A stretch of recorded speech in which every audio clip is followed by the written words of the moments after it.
Hello, welcome back. I am Joy Leng from She Network. She Network is a nurturing community of women supporting one another to discover our strengths as our superpowers to unlock happiness, success, and make a positive impact in every area of our life. We are a safe space for she's in using their innate strengths to empower others and themselves while living engaging and flourishing lives. Did you know that breast cancer affects an estimated figure of more than 1 million women in the world each year? And it is the second leading cause of cancer deaths among women worldwide. And did you know that the 1 million afflicted women, almost 45% of these women live in developing countries? October is Breast Cancer Awareness Month, and we at She Network would like to show our support for the amazing work that is done at Breast Cancer Foundation by raising funds to help their work reach out to more cancer patients in an impactful way. So please support our efforts for Breast Cancer Foundation by donating at giving.sg/campaign/She Network BCF. Today, I have with me an amazing woman who accepts and thrives despite the challenges that life has thrown her way. And this phenomenal she is none other than Grace Chay. She was diagnosed with stage 2 of breast cancer, which was later re-diagnosed as triple positive after her surgery, and it has spread to her lymph node. She went through reconstruction and multiple rounds of treatment. And today, she is back to being a happy full-time mom, tending to her two precious daughters. Grace says develop a positive mindset. It can be learned, and if practiced often enough, it becomes easier. And when it becomes too hard and overwhelming, do not be afraid to seek help. Know that you are not alone. So please help me to welcome our very special guest, Grace. Welcome, Grace. Hi. Hi, Joy. Thanks for having me. Well, first and foremost, thank you so much for saying yes, for agreeing to be interviewed for your breast cancer journey. I understand this is your very first interview. It's very first. And I love how you are perfectly dressed for the occasion. You're all pink, girl in pink for She Network. Thank you so much. So we're going to dive into a topic that's pretty heavy. So let's start with a fun fact first. Now, Grace, I'm going to test you now. Give me a fun fact about yourself, like something that most people actually doesn't know about it. Most people don't know that in my younger days, I used to act in growing up. Certain generations will know this show. Oh, you used to be an actress? Part-time, I did it for fun. I was young. Wow. Bit part of that appeared in a few episodes. So yeah, that was something most people don't know. Wow, that's an interesting fact indeed. Growing up, is it Moses Lim show? No, it was set in the 60s and 70s with Irene Gunn. Oh. Wow, I'm talking to an actress as well. Okay, wow, that's very interesting. That is a fun fact indeed. Thank you, Grace, for sharing. Okay, so now we're going to go straight into your journey. So can you tell us more about your breast cancer journey? Okay, so I was diagnosed last year, February 2019, and actually it was something that I had already felt for quite a few months the year before. But I think we just get caught up with life, and then you felt that something is wrong, you just keep pushing it. So I had a lot of excuses to push off going for a proper check. So it was, Christmas is coming, wait till Christmas is over. The New Year is coming, wait till New Year is over. My eldest is going primary 1, wait till that is settled. Oh, Chinese New Year is coming, wait till after Chinese New Year. So I waited till after Chinese New Year to get a check. Mm. And finally, when I got a check, then it was confirmed. And the first few days, the first few weeks, I was devastated lah. Mm. And can you describe what was it that you felt in your breast? What felt wrong? What felt not right? Okay, so my left breast had always felt more dense, and during before my periods come, it would, breast ache, right? So Yes. I always brush it off as, oh, it's because of PMS, it's coming, that's why it hurts. And at one point it hurt for quite long, and yet I Mm. ignored it. I just keep putting it as, it's PMS, it's nothing, it's nothing. I really never thought that I would be touched by cancer. um Previous to this, I had always thought that I'm invincible. Mm. I hardly fell sick. But for that year, 2018, I recorded the number of fevers I had, and I had more fevers than I ever had before. So all these were telltale signs that I really ignored and brushed it aside. Mm. So my advice to people is, don't ignore your health. You may seem paranoid, but sometimes it's all these small little signs that we have to do a check on. Mm. When you said that I felt invisible, and also your comment about like I didn't think that it never occurred to me that I was going to be touched by cancer. I think that's pretty much most of us are guilty of that, right? We think we're invincible. We think that everything will just go as per normal according to my plan, and cancer and all those like unfortunate things happen to other people. It won't happen to me, right? And we're always like looking over, but we are all vulnerable to sickness, disorder, and cancers. But it just never occurred to us to listen to our body, to have enough stop time in our life to notice, hey, why is this hurting? Right? We're just like, my to-do list is so long. Let's just think about it tomorrow, next week, next year. After filling the blank, then after filling the blank, right? And we're just not in the moment with ourselves. We're present. Yep. Yep. So when you so tell us more about the diagnosis. What happened, and uh, give us more details about what the doctor say. Okay, so it was quite a funny thing also, because I didn't know the right channels to go to. I only Mm, knew that I could go to a polyclinic mm, to get a mammogram, but that would be like a routine check.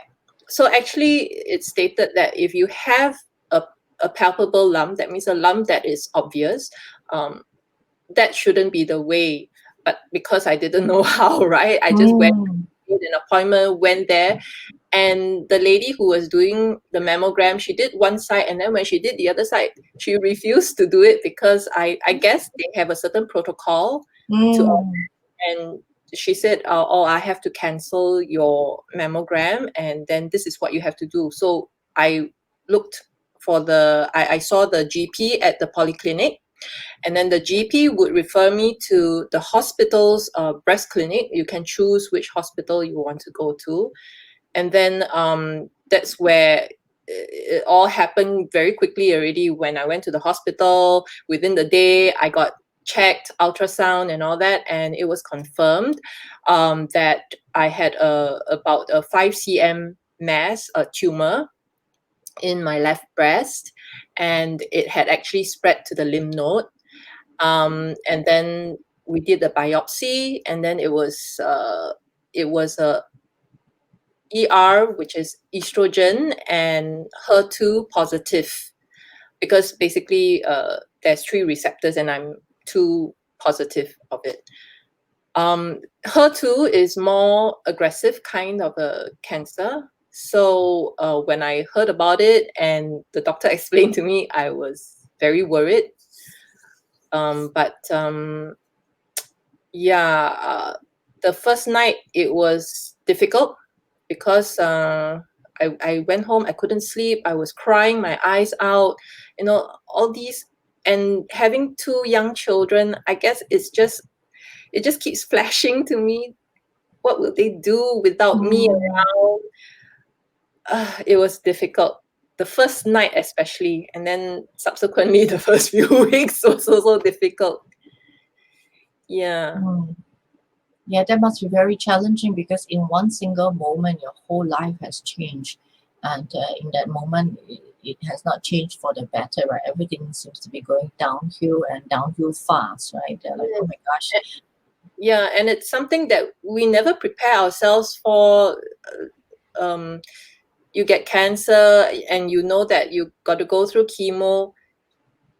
I never in the past think about, I guess nobody would think about how you would be going through chemo, what are the arrangements you have to make, what to expect. It just, that moment just never came. I just cry and cry and cry. I don't even know what to think of it.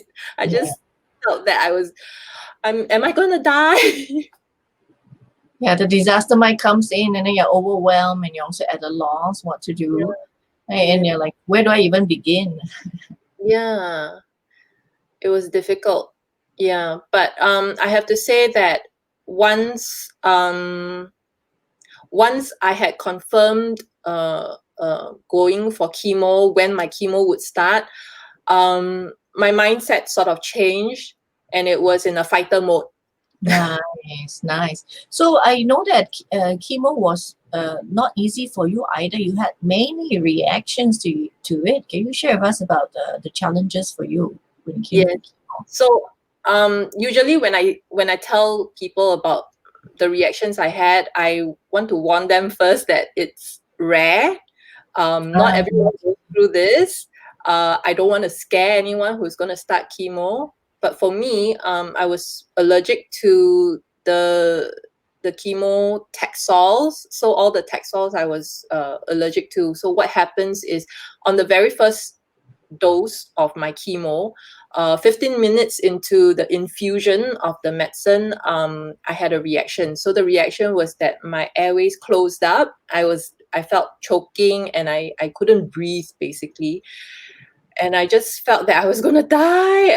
I was watching everyone going about, but I was like, I couldn't breathe. And my dad, who had accompanied me on that first occasion, he was sitting a bit further away, so he wasn't watching my face, and I was there like gasping for air. And then I realized I have to press the button as the nurse told me to. So I pressed the button, and you have all these nurses rushing to me and all that. So it just felt like, wow, this is an emergency. I could have died. And it was so scary because yeah, I just never experienced anything like that. They say like peanut allergy is something like that, where you choke and you can't. Oh, So that was how I felt. And after that first time, I cried very hard because I've never experienced anything like that before. I thought I would have died. And subsequent to that, almost all my infusions for that particular drug, there was that same reaction. I would wow. gasp for air, I couldn't breathe, and then my face would flush. Then you get all these nurses and doctors rushing to me. So, but after the first time, second time, I got so used to it. So used to your airway being blocked, seriously. Yeah, Oh it my was gosh. scary anymore. It was like, okay, I'm having that reaction again. I know what to do, but I want to carry on because, like I said, when I was in chemo, I was in a fighter mode. So I just wanted to carry on with chemo, kill this cancer, and try to get on with it. So when there's this reaction, there is a pause in chemo, and sometimes they discuss about stopping and not having it that day. And I was like, no, no, no, no, no. We can continue this. Just let me rest. Wow. Let's do it. Wow. So it it's like attitude is everything, isn't it? It's not even about the medicine and the treatment. First and foremost, it's having the right attitude to make it possible, right? To have that resilient spirit that you clearly demonstrated. It was a mindset thing that really helped you. Yep. I was really in the fighter mode, ready to kill the Mm. cancer. So tell us about that two time that was really scary for you. The one with that fever and the Uh, last one, yeah. so neutropenic fever is actually quite common with anyone going through chemo, because you always have to watch out for fevers. The nurses will tell you, go home if you have a fever of 38. Be sure to call the clinic or go A&E. So that was what happened. My first time having the fever, I was also a bit paranoid, like every day measuring my temperature. And that time when I had the fever, I went to the A&E and they told me I had to be admitted. Um, it, I mean, everything on hindsight, it's not a big deal lah. So I just got admitted, and then they observed me, and then whatever medication that was necessary was administered so that the fever goes off lah. So I stayed in for about, I think, 3 days. I, Oh. I can't remember. So stayed in for a while. Fever was gone, and that was a good lesson in what I should do when if I do have a fever again. So after Mm. that time, there were still fevers subsequently uh, uh, for other infusions, and I just look after myself lor. Lovely. Yeah, sounds like you're also a very fast learner. Like, I know what to do already. Yeah, Even I with the airway block, it's okay. I know what to do. It's just amazing attitude that you have. I'm didn't want to loving stay in it. the hospital again. So I was like, never mind. I stay home. I observe my fever. I don't go out, and I drink more water, take barley and all that. And yeah lah, it was something brave I had to do, because I just don't want to stay in the hospital again. Then Yeah, the indeed. You're yeah really, really brave. So, what was most challenging for you? challenging through the whole journey. Mm. Through the whole journey of this cancer, well, I would have to say my emotions. It was my biggest worry, and also to me, it would have been a challenge lah. Because prior to cancer, when I was pregnant, I had prenatal and then postnatal depression. It was quite bad. I was really, like prenatal. I even thought of, I don't want this pregnancy anymore. I Mm. cannot take it anymore. It was the onset of the depression was probably also due to the physical aspect. I had very bad morning sickness, Mm. so it kind of affected the mood as well. So then after giving birth, also a lot of there's changes in the family and all that, and I stay with my in-laws, so there were a lot of conflicts as well, and my emotions were very difficult to control. Mm. So postnatal depression, so I had to see a psychiatrist and then a psychologist over it. And because when I was diagnosed with cancer and seeing how it had affected me in the beginning, I was very afraid that depression would set in, Mm. because I didn't want to go through feeling so lousy during a treatment where I should be fighting for it. So I try to find all the avenues I can to seek out help, Mm. or when I really need help, who can I see um, if I'm feeling down, or Mm. feeling depressed. So the hospital, they have counselors or even a psychologist ready, that I could make appointments with.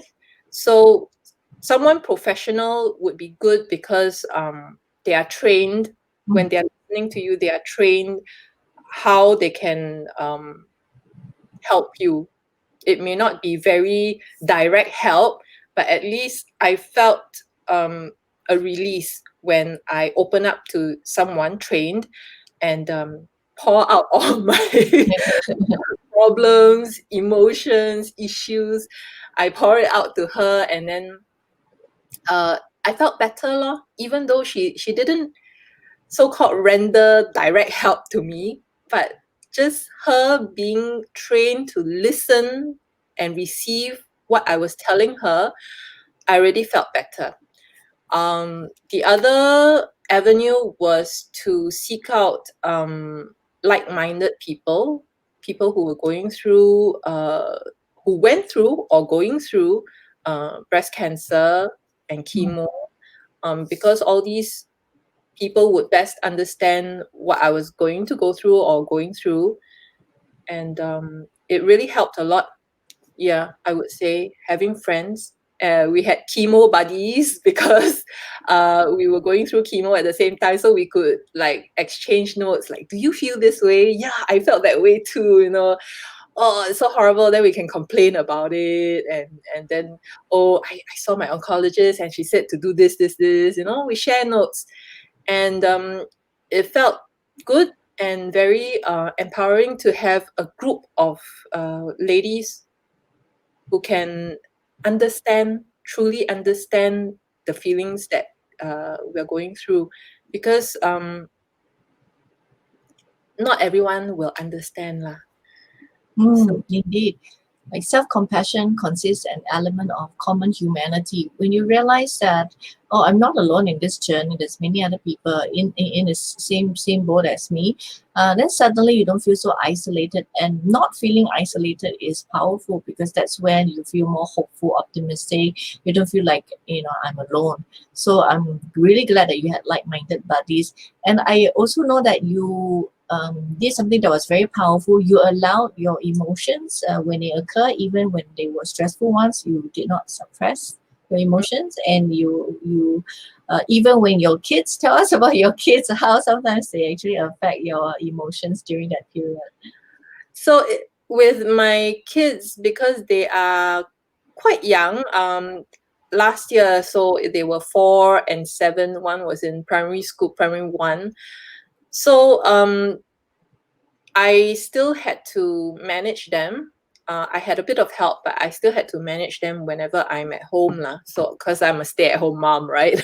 So and they can get quite, 2 girls, so they can get, noisy, they quarrel, they fight, or sometimes they just talk a whole damn lot, and then you're like, oh my god, I cannot stand it anymore.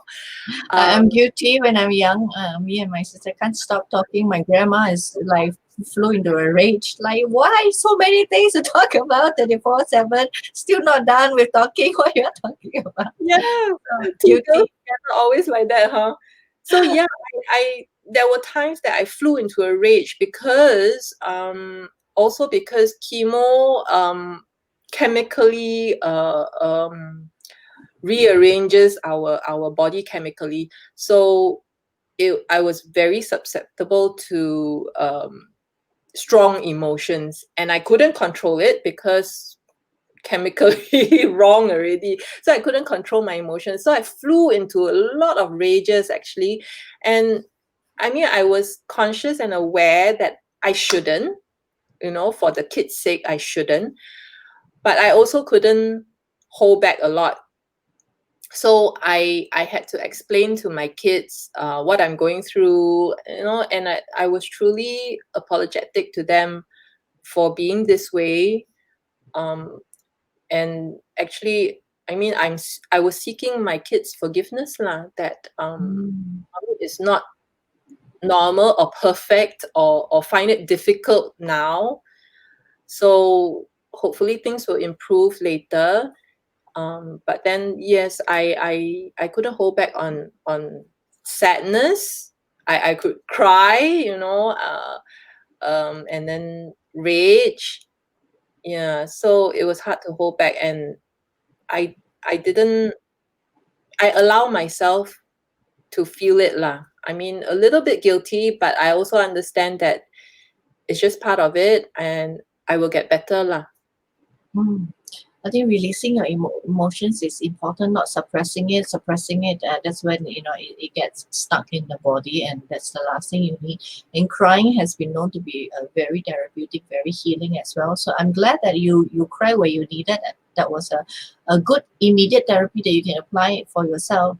And I think that your positive mindset also played a huge factor, right? Like, so I think you did all the right things, seeking help, reaching out to other people, having that positive mindset, allowing yourself to cry, express your emotions. So I think seeing professional help, counselor, so that you can offload whatever that's on your mind. I think you instinctively did all the right things for yourself, and you were such an excellent mother for yourself. So I really want to commend you for it. I'm a therapist myself, and I can tell you, you made all the right moves, and it was all instinctive for you. So well done, Grace. Amazing, amazing. Yeah, thanks. It was really emotional. The emotional aspect was my biggest concern, so I really Mm. thought it out as well as I could lah. Yes, clearly you did very well, well enough to have this interview with us to share your experience. So great job. I'm curious what you have learned about yourself because of this journey. Okay, I always thought that I was already resilient, but this going through this made me realize that um, not just the emotional part, but also the physical part. Uh, because chemo just puts your body through a lot of through hell lah. The fatigue and all that. Mm. It was just so difficult, and it was something that I never thought too hard about. But after it's over, I realized that, oh, I can actually, not that I want to go through it again, but knowing that I did go through it, um, I'm not so scared. If it, touch wood, ever happens again and I need it, I know that I can just go for it. Because I know that there are some who, uh, when chemo is mentioned, they are already afraid and they don't want to go through it. And then for maybe some, they went through it and they didn't like it, and they just, wouldn't want to go through it again. But for me, I think if it's necessary, I'll just go through it again. Nothing to be scared of. Wow, Grace, you have this amazing open mind, and that's really very powerful. So, what other strengths did you develop as a result of this journey? Mm, I think, wow, strength. Maybe understanding people more, and also having a stronger mindset. And then there's a lot of negativity around, especially when you go through something like this. You will always have some kind of negative thought at the back of your head. What if? What if? I think it's I learned how to filter it out. If it's negativity from external sources, I learned how to filter it out, uh, and how to manage it. And then if it's within myself, I know how to at least um, overcome it. It's hard to describe because Mm. it's something within, um, Mm. but I think the main thing is to develop that positive mindset. It's so difficult, sometimes Mm. it's not something innate for me, um, to be ultra positive and hyper. Um, so it was a challenge, and it was something that I developed stronger Mm. the mindset. I think it's very hopeful for me, someone who teaches positive psychology techniques, to hear someone like you say, oh, it's not easy and or natural for me. I have to very deliberately, consciously do it. It's very hopeful because there are people who feel that way, that I can't do this. I'm not optimistic by nature and so on. But these are actual very learnable skills that you can just slowly teach yourself, just conscious attention and practicing it. So this is you're really giving hope to the people out there who perceive themselves a certain way and think that I can't do this or learn those skills. So this is really powerful. And I want to ask you a very interesting question. How would you scale your happiness before what happened, during your recovery, and after the aftermath? So on a scale of 1 to 10, where would you rate your happiness? What number would that be, and why is that? Okay. Before everything, I guess I was maybe 7 to 8, 7.5. I was somewhat happy, but then there are always the what ifs. Like I said, it's not innate for me to be very positive kind. Mm, There are always nagging negativity in my head, and certain situations that I'm in, uh, external, there's a lot of external negativity as well. So I would say yes, 7.5 before. Um, Happy because I had my two little girls. mm, Not that happy because of the situations I was in. Then during the whole ordeal treatment, I would say about 5 or 6. There was still some, I mean, it's difficult lah, but there was still some happiness. In fact, I should re-rate higher, you know why? Because I my dad was by my side a lot when I went through the treatments, and it was something that I never see before. My dad's love for me. nice. Yeah. I love how, like, even chatting about it, giving you this opportunity to reflect back, to even reflect back on the numbers that you have shared with me before this conversation. Hey, actually, maybe it should be higher. I think that's the power of reflection, giving yourself that space, right, to think about it. Are you sure it's that bad? Sometimes things are not that bad. There is still silver linings, right, even in a challenging time. Yes. So I guess during, yeah, I saw a lot of love from my own family and even some friends. Um, Mm, there was a lot of uh, show of their love, and I was truly grateful lah. mm. But after, uh, like now, it would be about 9. I dare not say 10. I know that I have to admit there's still, I'm not perfect. There are still things that I um, are unhappy about, but 9. My happiness level is 9. I'm happy to be alive. Happy that I went through it already and everything is over. That I've got my health back and I don't feel so shitty already. Mm.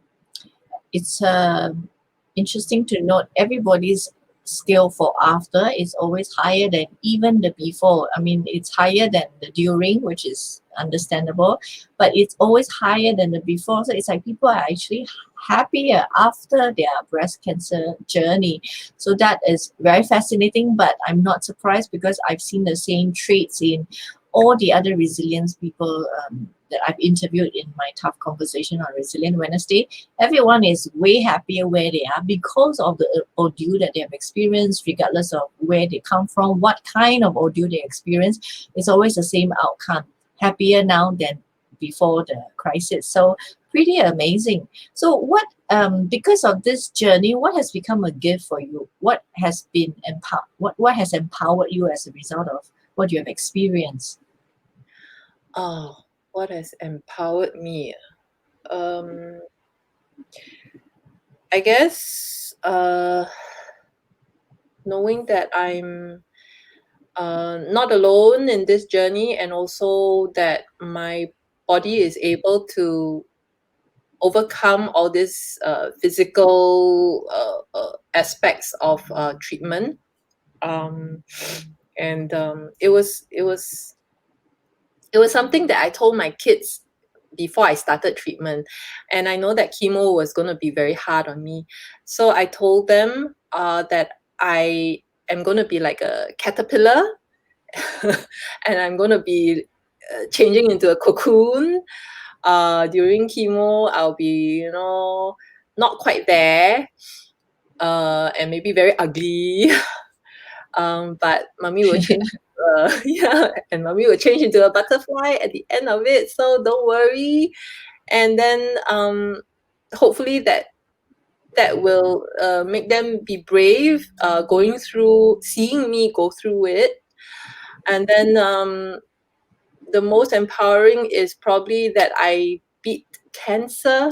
Yay! I love this analogy. So cute, so beautiful. This analogy that you gave to your children to help them to understand what's going on here, and to let them also have that reality check, right? The expectation. Okay, so mommy's not going to be that beautiful, that maybe sometimes might even fly into a rage when she's that cocoon, but ultimately mom is going to be a butterfly, and this is what you can do too. I think it's so beautiful. Like you took every opportunity, including this very challenging breast cancer journey, to teach, to show your daughters how to live life and how to thrive despite of what's going on. So Grace, I have a lot of admiration for you. That's amazing that you do. Like despite what's going on in your body and struggling with your mental negativity, you still have that idea of like teaching your kids through beautiful examples like that. It's really powerful. Thank you.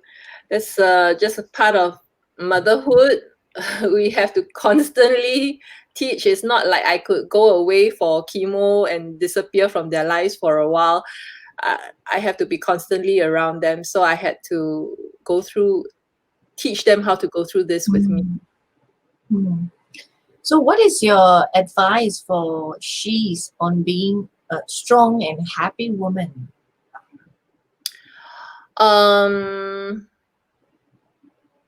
how to be strong and happy? Yeah. Definitely to develop a positive mindset. I think you've mentioned in the beginning before, what I think is that positive mindset does not come easy for everyone, um, but it's something that we can learn. And also, if we practice it often enough, then it will become easier to develop, to have that positive mindset. It's tough lah, because if you're a person who keeps ruminating in the negativity, Yes. right, it's really it's hard to brush it off. But we have to learn to do it for our own sake. Yeah. So one way, if it's too hard, is to seek help. Sometimes it can get very overwhelming. So I want to tell people not to be afraid to seek help, because sometimes people are a bit, see a counselor, see someone else about Mm. it. What can they do to help me? Um, there are counselors and all that, doctors even, who are trained and they know how to advise. They may not be going through the exact same thing as you, but at least on the mindset wise, they can guide you on how you can improve the thinking, the positive thinking. And also to know that we are not alone in any journey of ours. Um, there are a lot of cancer survivors. There are people who were going through cancer at the same time as me. Motherhood is also sometimes a difficult path. There are a lot of mothers in similar situations. Then you can try to reach out Mm. to people who could relate to your situation. So don't think that you are alone. And Mm. then, of course, negative thoughts. well, we have to understand that negative thoughts and emotions are part of our life. We just have to learn how to overcome it. I think that's the biggest challenge. And then if we are able to successfully do it, then that's our biggest reward in our life lah. Indeed, I think challenging thoughts not easy, but it's a learnable skills, and we have uplifting emotions, we have stressful emotions, part and parcel of life. Right? Like you can't experience love and gratitude if you cannot experience the other side of the spectrum, right? So sometimes we have to spend some short time at the other end, and it is part of life. That's what makes life colorful and interesting, right? So thank you so much, Grace, for coming on the show. I really applaud your courage. It's very uplifting for me to hear how you have gone through what you have been through, and it's almost unthinkable to me that for all the treatments that you have to go through, and then you're also battling your own negative thoughts at the same time. You have two screaming daughters that you have to tend to, even during the period of treatment. How did you do it? I have no clue, but I have like the deepest admiration for you. And look at you now, you're like chirpy.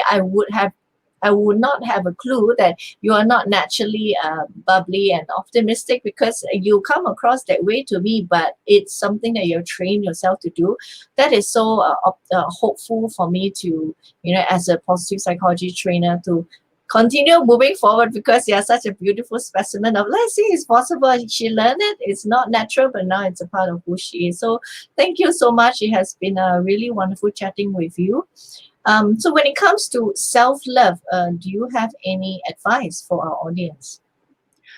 Self-love, I guess everyone has to take time out for themselves, be it whether you're a busy career woman, a mother, a grandmother. It's important to take time out for yourself. It could be just a walk, a quiet walk, eating your favorite cake or whatever food that you love, listening to your favorite songs, doing household chores and listening to your favorite song.